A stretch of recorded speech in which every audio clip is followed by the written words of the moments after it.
اتحدى اي حد ياخد التليفون ده يمسكه يعرف اذا كان مغير شاشه ولا لا. السلام عليكم يا جماعه، عاملين ايه؟ يا رب تكونوا بخير. كان في كذا حد كده سأل بيقول لي هو انت ايه يا عم ما بتشتغلش غير في التليفونات الصغيره؟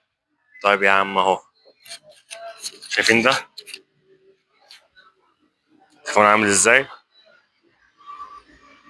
يعتبر زيرو، يعني يعتبر كسر زيرو، عشان برضه الزيرو ده في كرتونه وبتاع ما اتفتحش قبل كده، يعتبر كسر زيرو. طيب التليفون ده اتحدى اي حد ياخد التليفون ده يمسكه يعرف اذا كان مغير شاشه ولا لا.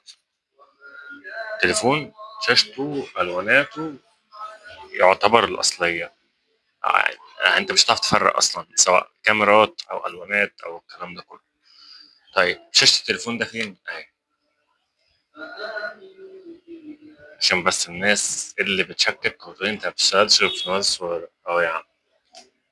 عايزين انزل لكم فيديو المره الجايه وانا شغال في تليفون كبير عادي مش مشكله، بس الفريم بتاعه كان عامل ازاي؟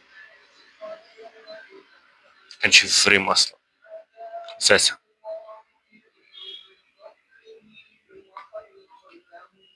بس ده الميدل بتاعه، ده ما كانش فيه، يعني كان متبهوأ تمام.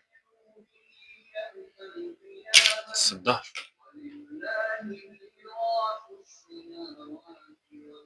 يعني مش واضح قوي، بس هو على العين المجردة يعني لا الموضوع يختلف تماما.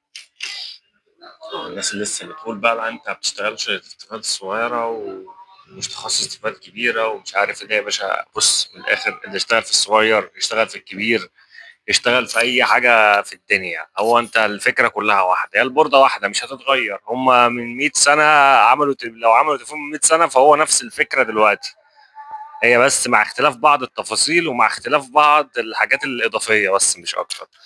أو عشان بس الناس اللي بتشكك يبقى كل واحد عارف الدنيا فيها إيه. برضه نوريكم الدنيا، الله أكبر ما شاء الله يعني. كل دي شاشات متغيرة كده، أنا مش هحطها عندي كده يعني من فراغ. كل دي شاشات متغيرة مع جميع أنواع التليفون، من صغيرها لكبيرها وقديمها لجديدها. والنبي يعني إيه اللي الناس اللي هي بتقول اي كلام وخلاص، لا يعني معلش، يعني اقول لكم اي حابب اقول لكم معلش.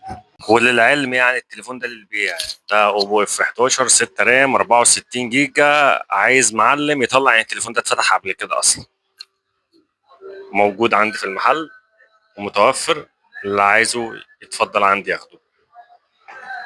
شكرا، السلام عليكم ورحمه الله وبركاته.